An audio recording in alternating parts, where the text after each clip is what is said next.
Hi, welcome to the zoo, and we're your hosts, Caitlin. And Josh Zaniga.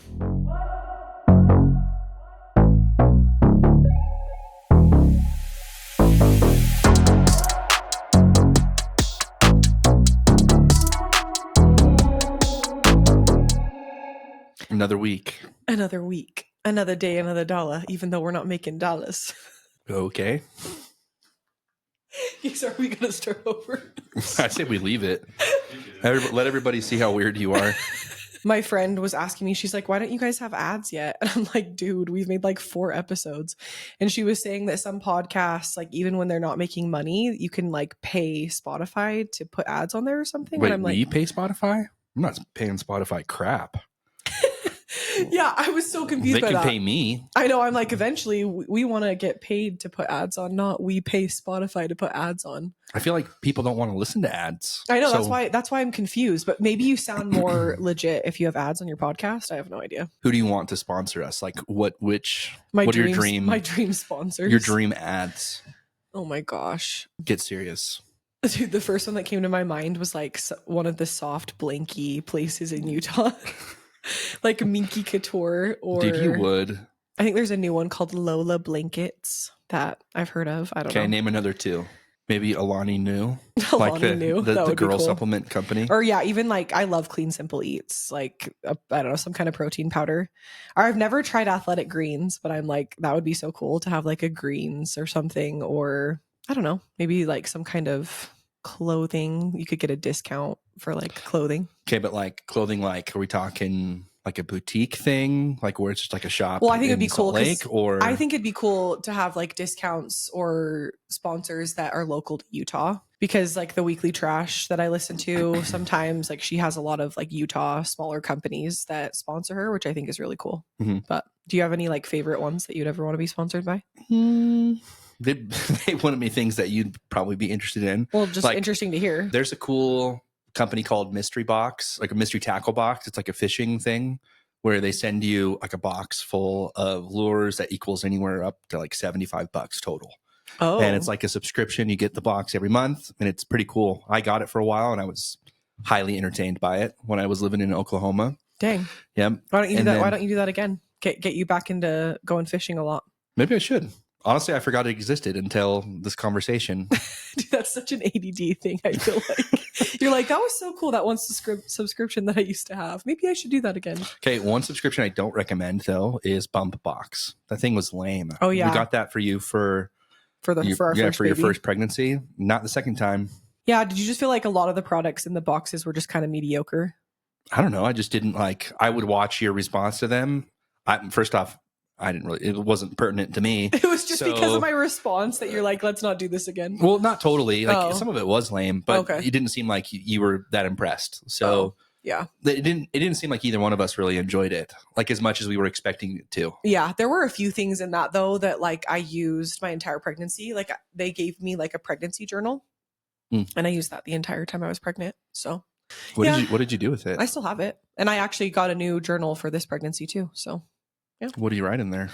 I mean, kind of boring stuff, but just like pregnancy cravings, and this is how big the baby is, and this is how I'm feeling. And your number one pregnancy craving this time around is Taco Bell, like without a doubt. Dude, but Taco Bell. Literally ever since we've gotten married, even when we were dating, like you always knew that I loved Taco Bell. Well, the loving has intensified with your pregnancy. Like I literally have a stash in my house of Taco Bell sauce and Chick-fil-A sauce. But it has to be mild sauce. And just so you guys know, my sister buys the mild sauce from the grocery store like in a glass container. Why don't we do that? I have. This is my point. The point that I'm making. It's not as good. It doesn't taste the same as the mild sauce packets. It's got to be the packets. Not enough plastic in it from the packages. Maybe. I don't know. It tastes different. I don't know. Maybe it's like in my mind thing. Do you think that McDonald's Sprites taste different? Yeah. Like the crispness? Oh, yeah. I always say that. I'm like, this is the crispiest drink I've ever had in my entire life. Just a crisp McDonald's Diet Coke and Sprite just hits. Dude, it feels like you're getting blasted in the face by like an Arctic wind of Diet Coke. Or Sprite. Yeah, the bubbles. If you don't like bubbles or carbonation, don't go to Mickey D's. And then you got to rip the biggest belch after because it's so carbonated. But yeah, exactly. Their machines are insane though. Whatever they do to those, they're fire. Noah likes it. He laughs when you burp or when I burp. Why are we talking about this?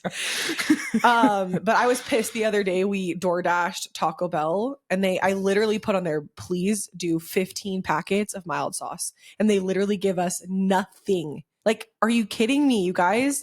Dude, and we signed up for the Dash Pass. I'm like, the sauce is where it's at. You have to give me the sauce or I'm gonna be pissed. As the kids say, getting lost in the sauce. It's actually kind of funny. Shout out to Sauce, your salesman. Yeah, we have a sales rep. He's actually my business partner. His name is Keith Saucier. It's a French name, but but he goes by Sauce. Everybody calls him Sauce. And even Sauce could probably back me up that we need all of the Taco Bell sauce. We need all of the Chick-fil-A sauce. But speaking of pregnancy cravings, I also have been craving orange juice, which that's why I thought it was a girl because supposedly you crave orange juice when you're pregnant with a girl. Also, like a crispy lemonade. Like fresh. You have been drinking a lot of lemonade lately. Yeah. What is with that? I don't know. I just always feel like lemonade. I don't know if it's because it's summer or if it's my pregnancy, but lemonade. I feel like I go through phases where I just like don't really know like what's in the house, whether it's like in the like I'm just not really paying attention and it's just kind of happening. Life is kind of happening to me. Yeah. Like the groceries. Like shout out to you. Wasn't for you, we wouldn't have food in the house. Yeah, well, probably. So food and I make the money. Yeah, you get the groceries. And Josh isn't the cook anyways, either. On the peripheral of my ADD-ness, I noticed kind of wow, there's a lot of lemonade recently. Well, yeah, like if you guys have never tried the Matt's lemonade from Harmon's, freaking fire, dude. That's who I want to be sponsored by. Is freaking Harmon's. Oh, I know. Harmon's is so good. It's like Utah's Whole Foods. But that brand, it's like Matt's orange juice and then Matt's lemonade. For some reason, the lemonade that they make, it's fresh squeezed, but it's really low sugar. And I don't know how they do that because it tastes super sugary. Don't you think? Yeah, I don't know, but I drink it by the gallons. Oh my gosh. It's like $10. So I'm not even kidding for 1 gallon. What do you think is better though? Chick-fil-A's lemonade or Raising Cane's lemonade? Chick-fil-A's. Really? Yeah. Do you like I like Raising? I like Raising Cane's. Really? I'm a Cane's man. You're a Cane's lemonade man. Dude, I'm Cane's through and through. Honestly, we're going to get food after this and I would get Cane's. I love pepper. I don't know if you know this, but that's why I love Cane's so much because their pepper sauce. Once again, sauce. Oh my gosh, I love their sauce.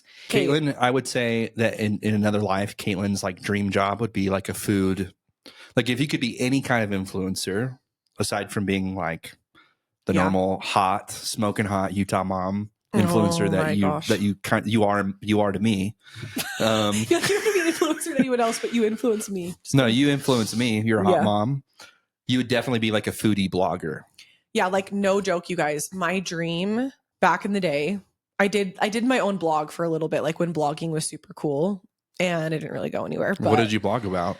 Mostly just like my fits, I was doing OOTDs back in the day.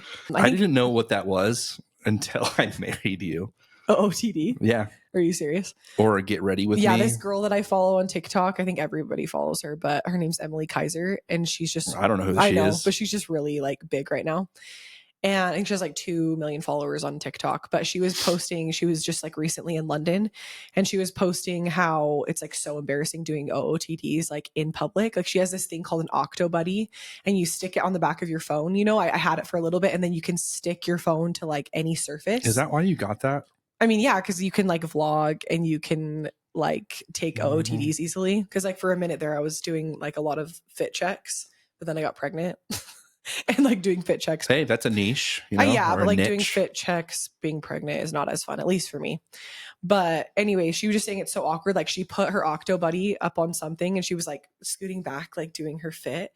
And this person's like walking past her like, oh, are you looking for somewhere to go? Or like, what are you trying to do? And she's like, oh no, just she didn't want to say. She's like, oh, just doing a fit check real quick. Like that's the world we live in though. I think it's so funny. Mm-hmm. But yeah, I was doing OOTDs before it was cool is what I'm saying. Why do you think we live in a world like that where she's willing to do that in front of 2 million people, but somebody asks her what she's doing on the street and she's embarrassed. I know, right? Because you would think like you're doing this for that many subscribers or followers, but then you can't just be like, yeah, my fit's cool. I'm taking a video. You know, you're just like embarrassed. Why the bashfulness around it? I don't know. She just said she just felt like stupid being like, oh, I'm taking a video of myself. You know, is it like, because like she thinks that Europeans are judgy, or is it because maybe she's a little bashful, or maybe what? that? But also, I think sometimes when you're taking a video of yourself, you feel like a little bit conceited. Like at least I do. I don't know, but maybe I should be more confident with that too, because sometimes I'll set it up though. And I like remember when I went to Washington State and they have these really cool trolls that this artist built. Mm-hmm. And I took Noah to one of the trolls and I set up my camera just so I could take a video of me and Noah with the troll. Yeah. And it made a super cute video. You know, sometimes I like doing that for myself. And now we even got a tripod that I would do it more like just because if you're not with me, it's really fun actually having pictures and videos of me and Noah and like our adventures, you know? So I think it's fine. I think sometimes it's just like, I really enjoy it. I really enjoy seeing the videos like when I'm working and I'm not around you guys. It's fun seeing what you guys do. Yeah. Yeah. So I think it's a little bit different than than an outfit of the day though. True. But I'm down with it. I'm down with the outfits of the day. Yeah, it's fun. I've always liked fashion. So I don't know. I don't really know. Oh, this is what I was going to say. My dream back in that day though was to be like you said, like either a fashion blogger or a food blogger. Mm-hmm. And then when that girl, female foodie, she's like Utah raised, but she ended up moving to Portland. I was like, she's my dream. Like she is so cool. And she's actually like a really good chef and cook herself. Mm-hmm. And so she ended up getting a team of foodies to go out to different locations. And then they put together like a list of Texas, of a certain city in Texas, and be like the top 10 eats of Austin, mm-hmm. or the top 15 eats for Salt Lake. And do you want to be her, or do you want to be one of the ones that's eating, or both? Honestly, both. And then she does this trip now where she takes everybody to Rome and like different areas in Italy, and she plans the entire trip around food. And so like they go to different cooking classes that she has set up, and then they stay in like all these different places.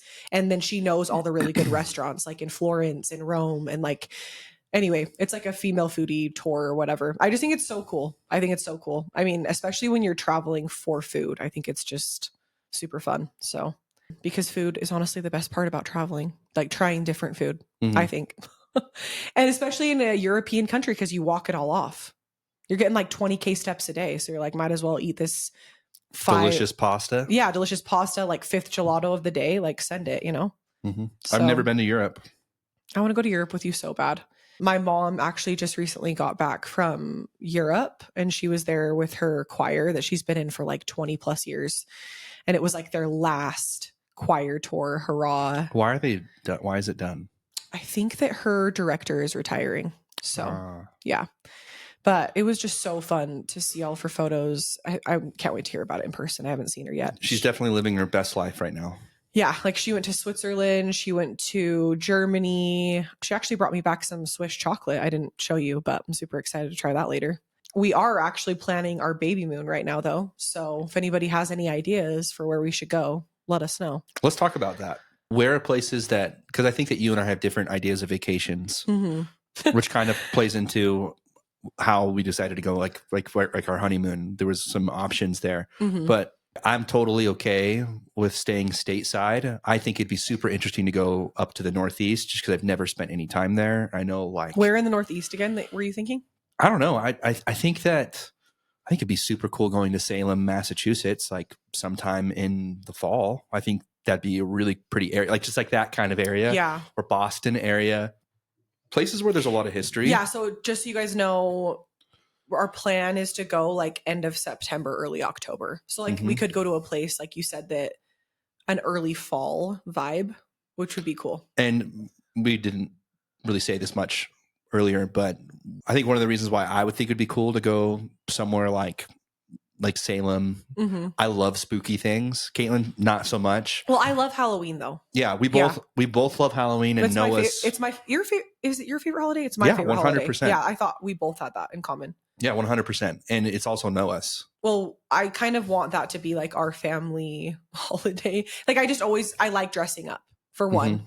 But also, I feel like we need to pick more of like a family Halloween tradition because we haven't really. Well, we've just been back and forth. Like one year it was in Seattle and the other it was here. No, I just meant like every single Halloween, this is what we're going to do. During Halloween time, we always do this. You know what I'm saying? Mm-hmm. I guess the one thing that we did always do when we lived in Washington, though, we would go to pumpkin patches. Yeah, of course. So that's for sure. I mean, always our tradition. And we did that here in Utah last year. Yeah, we went to Rowley's Red Barn. Yeah, no, we went to 2 different places. Remember, we went to Rowley's Red Barn, and then we also went to the Corn Maze one in Orem. Yeah, that one was cool. What was that one called? I don't remember what it was called. Yeah, that one was super cool. It was right when the temple over there was being built. We were talking about Baby Moon, and you were saying Northeast. And then what was the other one you said? Dude, just anywhere in the Southeast. Like I freaking love Florida, Georgia, South Carolina. We went and did a road trip down that way. I would go back if I could go anywhere in the US for like a weekend, it'd be anywhere in that area. Well, we want to go for a week. Yeah. I mean, I'm just saying like at a drop of a hat, I'd choose to go somewhere. The only thing that I would say with those places is it's going to be super hot still, even in that time of year. Because, dude, we went to freaking Florida in October and I was dying. Yeah, we were both dying for sure. Oh my gosh, so hot. But worth it, in my opinion. The humidity is next level, but nothing, honestly, will ever compare to Cambodia on my mission, though. So. When it came to South Carolina, like when we went to go to the plantations, like you can't tell me that wasn't worth a little bit of humidity. That was so gorgeous. No, honestly, South Carolina wasn't as bad as Florida. Florida was the hottest place that we went to, especially like where Holly used to live, my sister. It was like the jungle area. And we like saw a sign that said Panther Crossing. And I was like, wait, is that really like an actual? Yeah, we had to drive through the Everglades to get there. Yeah, I was like, is that an actual panther gonna cross the road? I was so confused. So my votes, if it stays stateside, would be Florida, Georgia, South Carolina, somewhere along there, preferably close to the water. I'd be down with Hilton Head because we have interest in opening an office there anyways. I also am somewhat interested in opening a branch in Nashville in the near future, just because I've always loved Nashville. It's where first place I went to sell pest control. I'd be down with a Nashville trip for Baby Moon. We just have been to Nashville a lot because my sister lives there. Yeah, but other places, if it was out of the U.S., like if we're going to make it big, I say we make it big.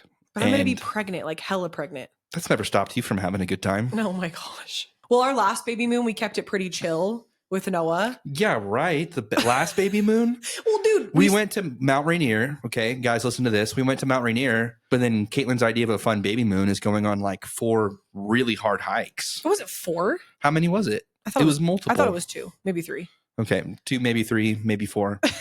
Anyways, point is, like, we hoofed it up the side of a mountain for like 5.5 hours. And it was not a small, or it was not a very flat hike. It was like pretty up there to the point, like it was worth it. We had a really pretty view of Mount Rainier that we went to, but you were pretty freaking pregnant and you owned that hike. Well, I was proud of myself with no regrets because I worked out a lot with that pregnancy. And then I felt like I was pretty in shape to do that hike. I think I was 7-ish months pregnant. And I just remember though coming down, like you said, it was super steep. I had a harder time than you did. Being honest, I ate shit though. Like I literally fell so hard. Pardon your French. Pardon my French, but like I fell on my butt so hard coming down because I just slipped. Like my legs were so shaky, they just gave out, and I was a goner for a second there. I don't think you saw it because you were like in front of me. I feel like you and I have this thing where we love adventure, but we also like to chill. So ideally, it would need to be a place like that. So my thoughts are kind of more like, let's go to Morocco or somewhere like Marrakesh, where we can go. Marrakesh, yeah, like near Casablanca or something like that. I honestly don't even know where Marrakesh is. It's in Morocco. Oh, it's in Morocco. Yeah, it's in Morocco. And Morocco's Africa, right? Yeah, it's the northeast corner. It's like the one don't that's make fun right of me next that to. I just asked if that's in Africa, but I had to make sure. It's right next to Spain. It's like near the Iberian Peninsula. Okay. I just don't want to go on a trip where I feel like we want to see so much and we need to walk an insane amount. Well, in Morocco, you wouldn't be walking the whole time. We'd probably ride on camels. How did I know you were going to say that? So Morocco would be dope. Egypt. I have friends that have gone to Egypt. That has been super, like just watching their stuff. It looks so cool. I'd also be down with Dubai. Dude, Dubai would be so hot though during that time, wouldn't it? I don't know. Oh. Never been. My vote is the Caribbean. So I know I'm more basic with that, but I don't know if anyone like really knows, but I am obsessed with the Caribbean. So There's this island that's between Egypt and I think it's like Yemen, or I think it's Yemen, called Socotra. It's like this really unique island that I sent you a video of it. It says it yeah, only gets 3,000 visitors like a year. yeah. And they have these really cool trees there called dragon blood trees. It's just really cool and it's gorgeous. And I thought that might be a cool place. Dude, you're thinking like, so the reason why I said our first baby moon was pretty chill is I'm saying like, I don't want to go, I don't even know if I want to go that far. Like as in US or Caribbean. Like, I don't know. I just, if I'm that pregnant, I don't know. It just might be too much. But I also love that you're dreaming big because I love to travel. And part of me is like, maybe I should just send it with Josh this time, just like I sent it with Africa. But I'm also nervous because I'm going to be hella pregnant. But yeah, I mean, I lived in St. Thomas for 6 months. I did this internship with Del Sol, this company here in Utah, where they send out interns to work in their stores. It was like the coolest experience ever. So I've always wanted to take Josh back to St. Thomas, even though you did go for one day on a cruise, but like you didn't really get to see it. No, I didn't really get to see it. Do you think it would be cool just to kind of keep it more chill and relaxed, go to St. Thomas, show you some of the places I used to hit up? But Where yeah. you kissed your black boyfriend? Oh my gosh, he wasn't my boyfriend. Mm-hmm. It was just it was a fling for a little bit. Yeah, he had nice lips. So. A local fling. He had nice summer lips. loving. He had nice lips, so it's cool. Mm-hmm. I don't regret it. I had to check that one off the list. Get some chocolate loving, you know. What? What the hell? Dude, what? Where's this podcast going? I just make one off the cuff remark, and Caitlin like takes the bag and just sprints with it. Dude, I don't know why. Like, sprints with it down the hallway. This episode, I feel like very like cheeky and like crazy right now. Okay, so cast your votes. Let us know where you think we should go on our baby moon, but it'll probably be somewhere closer. We're gonna switch gears. So something that's been on my mind for a little bit and I wanted to talk about on one of our episodes, which is going to be today, is adult friendships and just kind of the umbrella topic of friendships. Are you team new friends or team no new friends? I'm team new friends for sure. So the reason why I really started to want to talk about this is because I saw a TikTok video with the author and public speaker Simon Sinek, and I've heard him before, and a lot of his stuff has just like resonated with me. And so he goes on this podcast called like The Diary of a CEO. I think the guy's name is like Bartlett, his last name. But anyway, so Simon talks about how the cool thing about friendships is that you can always make a new friend. So I'm like, if it's coming from Simon, which I don't know the guy, but he seems pretty trustworthy. I just feel like it's a good mindset to have that you can always make a new friend. What are you, team? I think you know what I am. I know. I just want to hear it. So I struggle with that. I'm probably more team no new friends, but I recognize that that's probably something I need to change about myself. Yeah. But I think that for me, and maybe this is something that's true for guys as a whole, when we're going out working super hard, I feel like a lot of times we fill our social cup through those who we work with and we spend a lot of time with. And for me, my battery is just so drained after dealing with all that stuff that all the energy that I have, I give to you and to Noah. Well, and let's be honest, it's a lot to even just have a spouse and a toddler. Yeah. So, yeah. And so I've never once really thought of myself as like a glass half empty or I view myself as more of a glass half full type person. But maybe when it comes to this, maybe I put this like limiting belief on myself that I don't have enough to give. Because I feel like I'm pouring out of like a cup that only has so much in it, and I have to give it to the people that I care the most about. Yeah. And so I think for people, it would be very difficult for somebody to get me to a point where I was like going to be best friends with them. It would almost probably be impossible.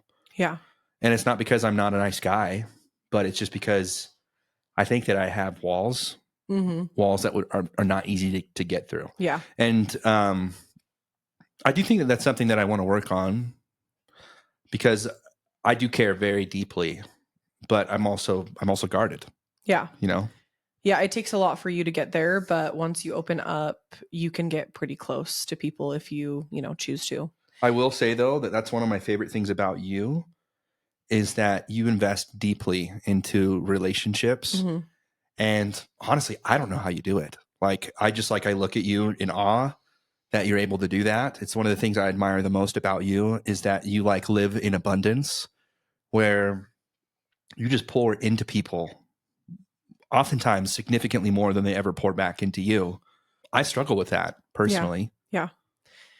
I mean, I really appreciate you saying that because I feel like the people that really know me have just been so kind and applauded that and said, that's something that I look up to you for is just caring about your friends and really trying to put an effort into the people that you care about. And I really try to do that. And I've tried to do that for so long over the years. And that's why I feel like I've been able to cultivate and build relationships in so many different arenas in my life. And I think that obviously is due to the fact that I was single for a long time, though. And I was able to, I don't know, just work at a lot of different places, meet a lot of people through like work. And then also, I was going to say like the St. Thomas internship that I did and just all these different things. And then mission too, right? And so I've had different areas where I could meet a lot of people, but it's just been cool to have so many different friendships. And then like a lot of my friends, like older friends that I've had from high school, even.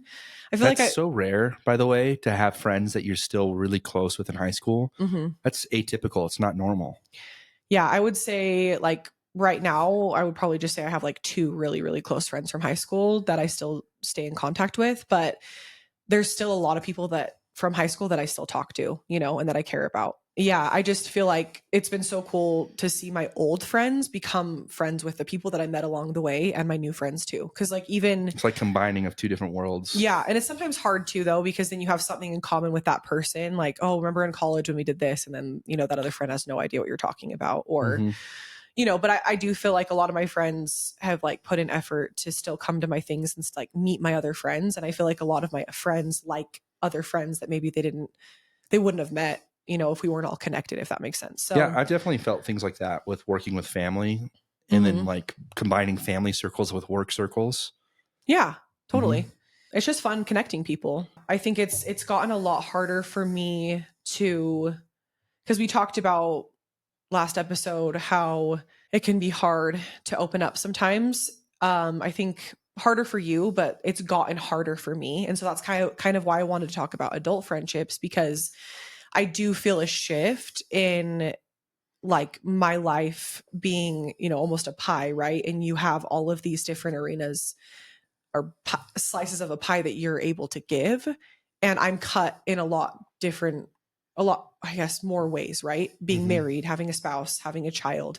Now I'm pregnant with another child. And so I don't know. It's harder than I thought it would be, I guess, to continue to cultivate the relationships, but also be open when I feel like life sometimes when you get older and older kind of, I don't know, pushes you down a little bit, makes you a little bit more not resentful, but like, what's the word? Guarded. I feel like just going through harder things.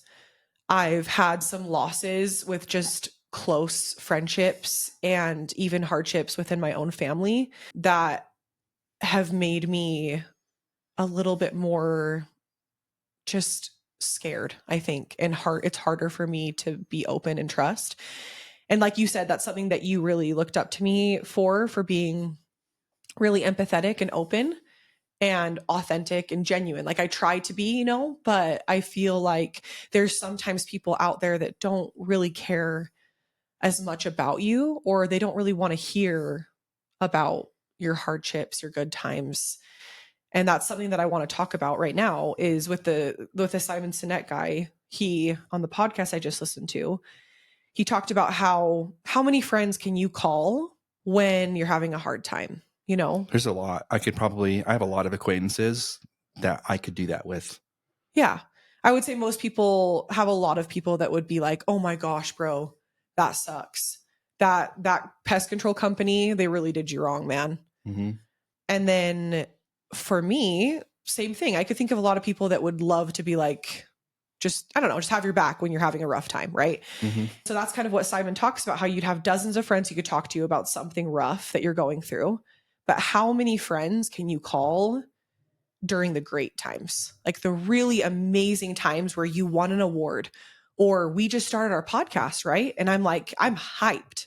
I am so excited because I haven't been this passionate about something in a long time, where I felt like this is really what like my path is going to look like. And I don't know, I just want to put so much into it because I have so many ideas. I have so many people I want to talk to. But there's been friends that haven't even asked me about the podcast, which, you know what? It's all right. I'm just saying, like, how many friends can you actually go to in the great times and they're like hyping you up and being like, you know what? You're killing it. It's an interesting thought to have, because sometimes if you share good news with the wrong person, they're not happy for you. Like inwardly, they're not happy for you. Mm-hmm. And they might think that you're bragging. Yeah, totally. When you do something new, like you have a new goal or you did something really cool, or maybe you got a promotion, or maybe your financial situation changes, Mm-hmm. it can be hard figuring out who you're going to share that with. I can honestly say I could count on maybe one hand how many people I would feel comfortable doing that with. Yeah. Yeah. So it's just been interesting because this is, for me, the best news I've had in a long time, where I feel like this is my baby and I'm just excited. And it was just very interesting to see the friends that were like, I have a really close friend from high school and she was just like, Kate, tell me when you're gonna start posting, like when are you gonna put the first episode out? Like tell me the date because I want to check in with you and make sure you do it, So not only was she keeping me accountable, she was so excited for me because she knew how excited I was.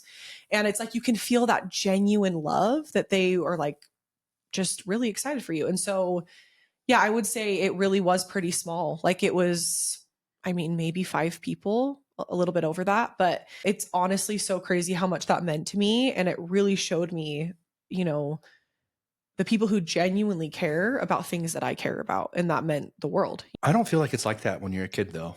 I feel like the dynamic changes. Well, yeah. And that's something that I've thought about a lot, where there's so much that comes into play, right? Where you could be insecure about something and somebody does something that you wish you would have done. And I've been there. I feel like I've listened to podcasts for a good amount of time now. And there were times where I was jealous, like where I was just listening to these podcasts.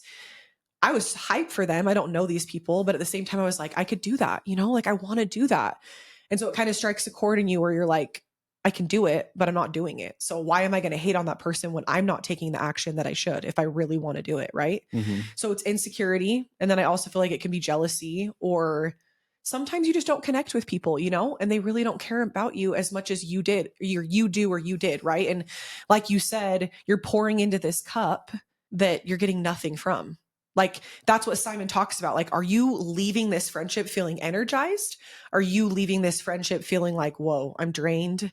This person doesn't really care about me that much, or this person's talking about themselves the entire time, whatever it may be. I feel like I've reevaluated more as an adult and also kind of set more boundaries and just been a little bit more careful with the people that I really share certain things with, or I really get close to and vulnerable with. So anyway, he talks about how those are your true friends and we have a responsibility to look after those friends because they're hard to find. It just was really cool. I resonated a lot with this episode and how he talked about why aren't we being more intentional with our friendships, like we're willing to drop so many things like for work, or I don't know, you're like, I have this work meeting, I have this work thing, or we kind of push our friendships to the wayside and we pick a lot of other things over maybe a friendship date that we had put in our calendar or something like that, right? And we're like, we'll get to that. But it's like, if you never get to that and you're not intentional with your friendships, where is that going to take you? Like you're going to probably lose some of those friends, right? And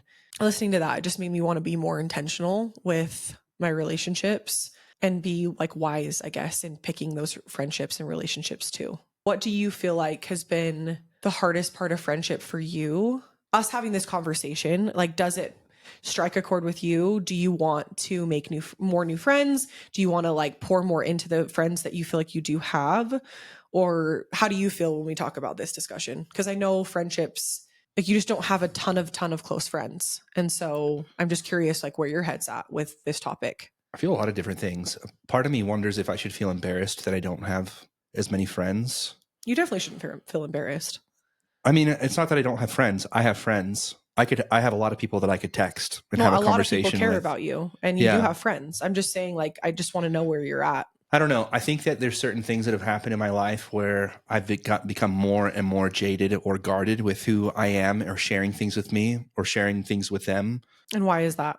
Like, what has made you jaded? Like feeling misunderstood, Yeah, or I would say definitely misunderstood. I think the bullying in high school really messed with me a lot. The funny thing is that like the further distance I've had away from that, which was a long time ago, like yeah, but honestly though, almost when like you're that 18 years young, ago. it hits deep, you know? Was it exactly how I thought it was? Probably not. There probably wasn't a lot of depth to the teasing or to any of that stuff. And if I had maybe reacted differently, maybe it would have gone differently, you know? And I think that the friends that I had, I do think that they liked me. I just happened to be the butt end of the joke for a while, you know? And because of my personality, it really was hard for me, like really, really hard for me. I had friendships and then lost friendships, and then I was lonely. I think that I'm used to being lonely. I don't think that that's a unique thing. I think that a lot of people are lonely. I'm not lonely because I have you, but I also, when I was lonely, I got to a place where I liked who I was. I'm not trying to say I don't need friends. Everybody needs friends, but I think that like, I don't feel like I necessarily need outside validation as much anymore, aside from you or people that I truly love, like family members. Maybe some people that I work with. I don't need it too much outside of that just because I was lonely for a really long time and I kind of had to figure it out myself. Well, I think there's truth in what you said that a lot of the time when we are single, lonely, alone, all of these things, we can do a lot of self reflection and we can be a better person. And it can be really great, I guess, to have that time to yourself. But just something interesting that Simon Sinek talked about on this podcast is that our society just kind of is visionless and leaderless is kind of what he said. And so many people can talk about like what they're against, but few people can talk about what they're for. And I just thought that was really interesting. And he talked about how the world is just really lonely in general, you know, and I think that has to do with social media. You know, we gain a lot of validation from all these social media apps. We don't have to reach out as much because we feel connected to people we don't even know online, right? And I think also sometimes it can be video games for a lot of people. And I think a lot of us are just addicted to our phones. And so there's something so tangible, though, and incredible about making connections in person. And I think that's why COVID, you know, for so long was so rough for so many people, just because I feel like the world kind of shifted, at least for me personally. I feel like I'm really extroverted and I like being around people.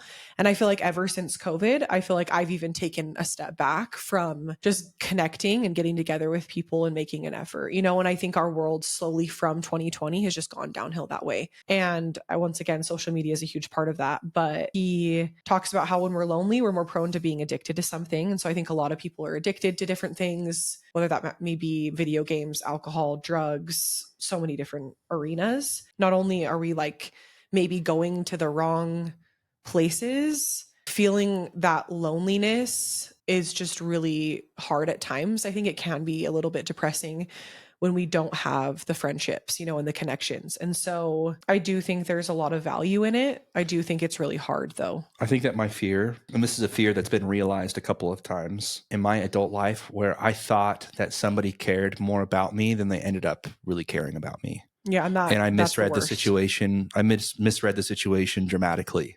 Mm-hmm. When it happened so like those expectations were reset so harshly that it honestly felt like the death of a relationship. It made me cry, and I'm not a crier. So Yeah. and you were there for that. You saw that. Yeah, it was really sad.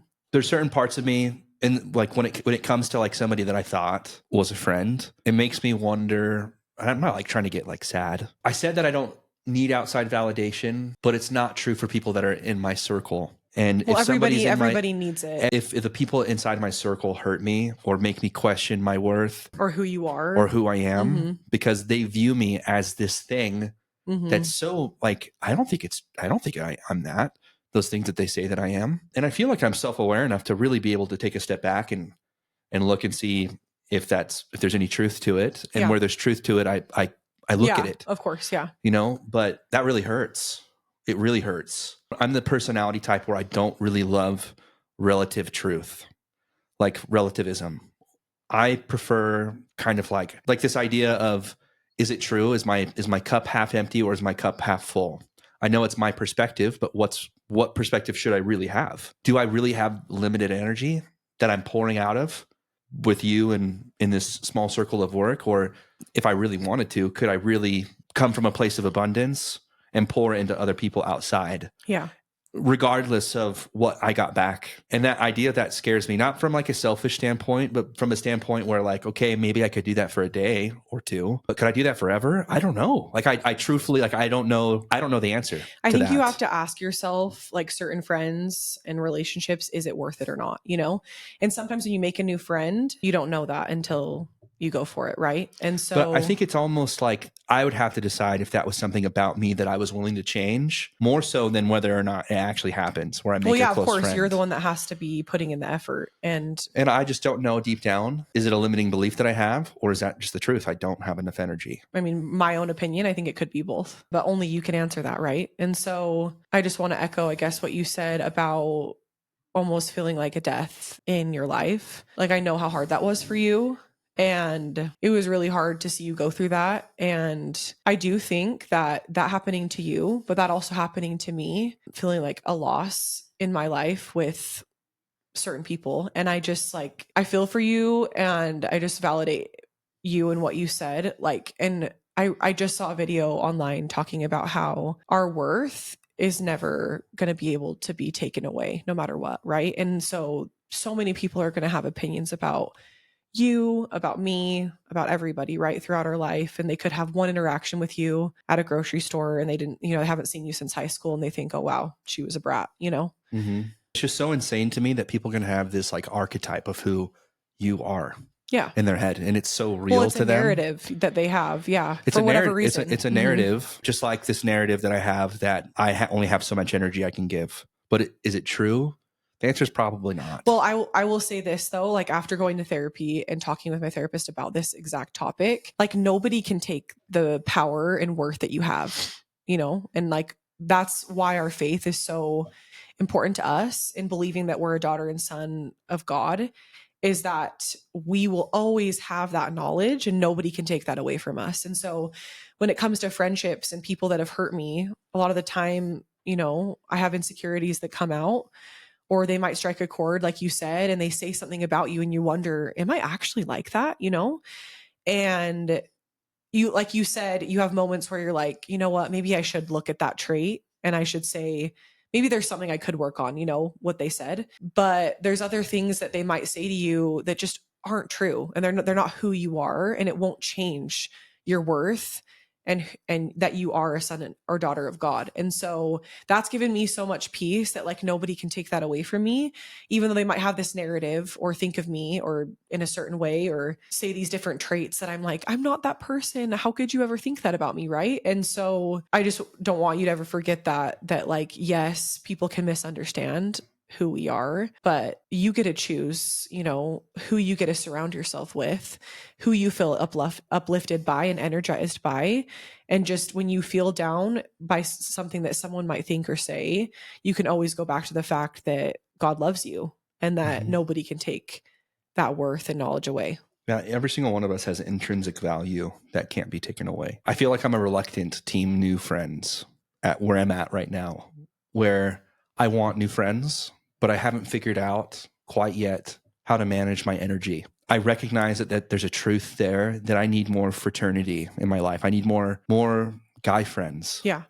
And outside of my own personal work dynamic, because as I keep getting older, the separation in age between me and my salesman continues to get older and older. And I'm at this place now where you don't have as much in common. Or, I don't. Dude, they're like saying things like cap or bet. Or the difference between millennial and Gen Z is like, pretty stark. It's like, dude, what the hell are you saying? It's like it's like their own language almost, you know? Yeah. I do like that aspect of work where I feel like it keeps me young, you know? Yeah. I don't like feeling that I need to be kept young.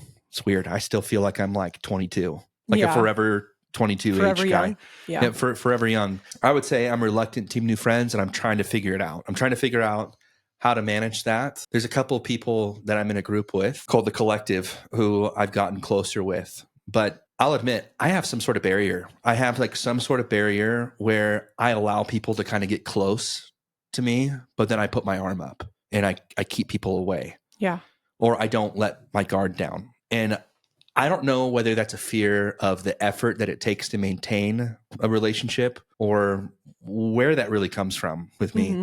Like it's something that I would really need a deep dive into and figure out. Like I just need to be a little bit more self-aware there. And it's something that I'm not sure I quite understand about myself yet. And I thought something also, I know I keep going back to this podcast, but Simon talked about how we've lost the ability to serve society and serve each other. And obviously a huge part of like the LDS religion is looking outside of yourself. Even just religion, I think in general, is that you're trying to emulate the Savior, Jesus Christ, as a Christian. And we look to his example to serve and love other people, right? But I don't even think that Simon Sinek is religious. And he was just saying that we all need something to believe in and we need to serve each other. And he was talking about how the last step in the AA 12 steps, like the very last step 12, is that you sponsor somebody else. And so you help somebody else in their journey with alcoholism. I feel like people could be listening to this podcast, and I was listening to Simon saying, like, how do we make new friends, right? And like you're saying, if I'm reluctant, how can I actually go about that? And maybe just be more open to it, right? And he talked about just acts of service and how friendship is an act of service. The way that you can like make a friend is you have to learn how to be a friend and serve a friend before you can actually make a friend. That was just so interesting to me because I do feel like a part of my life right now that's lacking is service. Like I serve you and I serve Noah, like, and I do feel like I do a pretty good job at that, and it's hard. And just like I said, being a spouse, being a mother, being a father is hard. But I do feel like I could serve more like my community, my church members, and people in my neighborhood. And I'm sure I would make more friends if I was serving more, you know? So I guess, like, what are your thoughts on that? And this is not because of anything you've ever said or made me feel like, but the idea of service outside of what I'm already doing for people makes me feel like it would take away from my time with you or my time with my son. Mm-hmm. Or serving your spouse or your son, I guess, right? Yeah. Mm-hmm. It's like I just don't feel like I do a whole lot for myself. Yeah, like, and then like you said, there's a whole other aspect of actually like taking care of yourself as well. No, I really don't. So well, yeah, so it's like, but you have to take care of yourself before you can, you know. And that's something that in our marriage counseling that we've done, which by the way, Caitlin and I are not getting a divorce, but we highly recommend going to marriage counseling. It's been really, really cool to see how we interact and just understanding deeper about each other. But anyways, the marriage therapist said, I don't take care of myself. Mm-hmm. So, and that I have some sort of aversion to it, which is true. And it took, I don't think I really recognized that about myself for a long time, because I feel like as a man, something that I learned from my father is the duty that comes with obligation. Well, and you've already, like, throughout your life, you're just a really caring and loyal person. Like, you give a lot more than anyone probably even knows or understands. Like, you're one of the most giving people that I know. Well, that's nice. And that you have built, at least with Zunex, something where so many people benefit, not only your family members, but like just people in general. I know you don't look at it like that. And I'm saying, I don't want you to be like bashful. Like, it's just the truth. People misunderstand you, but truly, like, you are one of the most giving and loyal people I've ever met. Well, thanks, Kate. Yeah. I think that's why I get so mad when people misunderstand you. And I think it's really hard when you're married to somebody and it's like you see so many good qualities in them. And I think sometimes people, it's just, you have to accept that people aren't going to see all of those sides, you know? But I want people to know that, like, I think that's why you feel so drained sometimes, because you give a lot, you know? You're not a taker. Well, that's nice. I don't view myself as a taker. I feel like probably sound a little self-serving of me to say that. So it's nice that you say that. When I look back at my childhood, I didn't see my dad have a lot of really close friends. Yeah. Outside of family circles, I didn't see my dad have any hobbies. Like maybe a couple things, but it was always it related somehow to us. Yeah. Maybe I think fatherhood, like you said, can be really taxing and lonely especially when like you believe that you're the provider of the home. I think you saw that example, but I also think that at times you were giving so much to other people that it was really hard for you to kind of take care of yourself too.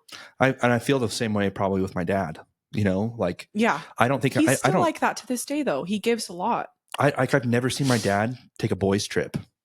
He just did though. I mean, the first time ever. Yeah.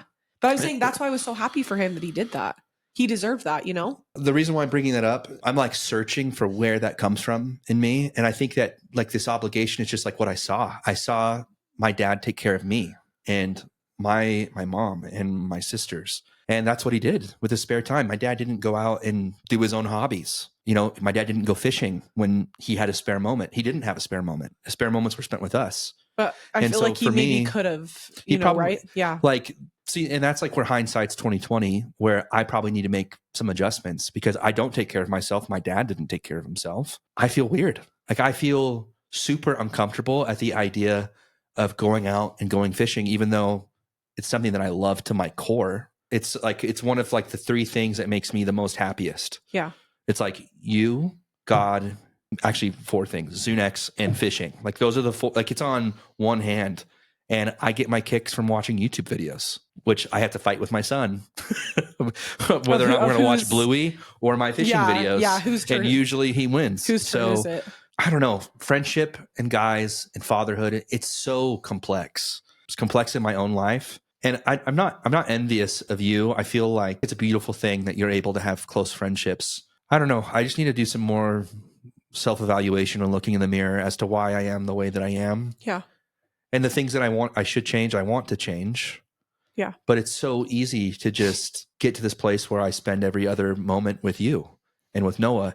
And I don't like the idea of me having to take care of myself, taking away from my time with you. Yeah. And I don't know if that makes, like, I don't know if that's like an enmeshment thing. I don't feel like you and I are enmeshed at all. You could leave for 2 weeks and I could leave for 2 weeks. And aside from having to deal with a crazy toddler, I think that you and I would be fine. If we didn't have a kid right away, we would have been totally fine, I think, to do our own thing, you know? Yeah. Like it's totally cool. I don't want to like leave you hanging. Yeah, I know what you're saying.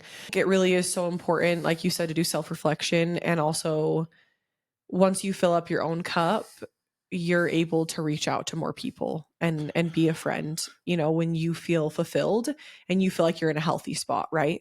Because I think if we're coming from a low spot, an insecure spot, it is a lot harder to keep up friendships, right? And reach out. And so I think that's really important, like you said, to fill your own cup. I will say that I think that, like, as I'm talking to you, this is something that I've been praying about, not like on my hands and knees 24/7 praying about this, but just like these impressions that I get to myself is that if I did take care of myself in certain ways, that maybe my cup wouldn't feel so empty.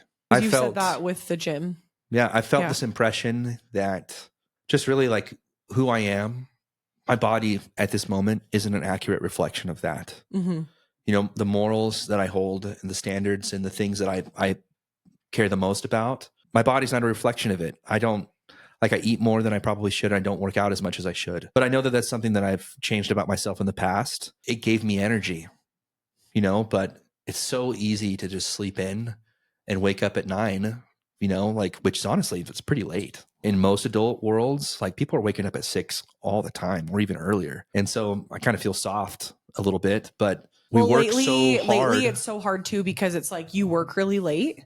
Or like you go to the cold plunge and sauna really late, right? And we're putting Noah down and we're tired. And then on top of it, it's like if he goes down later and I'm pregnant. And so a lot of the time, if Noah sleeps in, I want to just sleep. And a lot of the medications I'm taking right now will make me more tired. Like, and neither one of us are really morning people. And we're not morning people anyways. So it's like, yeah, I agree with you that there needs to be a lot of change. At least for me right now where I'm at, because I'm pregnant, I'm giving myself a lot of grace. And it's hard because it's easy to adapt like to what your partner does, especially like when your work kind of starts later too. So, well, what do you feel like you would change? I feel like I know what I would, but like, are you talking about change in yourself, right? To be more open to friendships? Yeah. I feel like it's all connected. Yeah.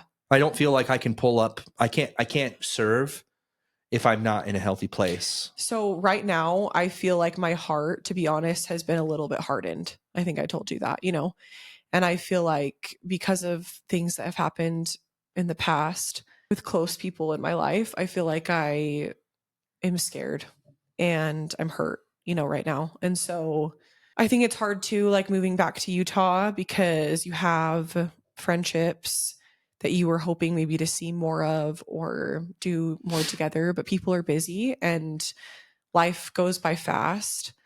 And everybody's, like you said, a spouse and a parent and all of these things. So it's like I give a lot of my friends grace, but it's like hard when you want to see people more or whatever. And like I know that I could be putting in more effort to like actually make plans and make them happen. I feel like you do that. I feel like you're I pretty good at try, doing that. you know, but I feel like I'm trying not to harden my heart. And then also just after listening to this podcast, I feel like I just want to serve more. Like I just want to be like of service to more people and like be more open to helping people, because I feel like I have a tendency right now to kind of just worry about my own life and my own bubble and like what I'm going through, you I know? definitely struggle with that. And I think obviously like me being pregnant right now, I'm not going to be losing weight, but like I'm the same way where I started at a higher weight than I wanted to when I got pregnant. And it's hard, you know, just you have to continuously gain weight kind of when you're pregnant. And like I said, I'm giving myself grace. I know that we both can be more intense about our fitness and our health. But as of right now, like I just don't know if that's going to be my focus, you know? But for you, like I think it could be. In summary, I am team new friends, still trying to figure it out. You know, like I think that you're right. I think that if I could find some more areas that I could serve, or I just need to look for more areas to serve people, maybe that'll help me become a better friend. Yeah, there's a lot that I hope you all learned from this. And if you guys want to look up that episode with The Diary of a CEO and Simon Sinek, I highly recommend it. It was really amazing and it helped me a lot. Just want to be a better person and be a better friend. We'll post a link to the podcast. I'm so grateful for all my friendships and I'm grateful for the people in my life. And I'm excited to be open to more connections and friendships and change. You know, we all can be better people in general and friends. And, you know, we're all just doing our best at the end of the day. And I would say something I'm the most proud of when it comes to me and you is that I do feel like we continuously try to evolve. We try to change. We go to therapy. We're trying to be more self-aware and be the best versions of ourselves.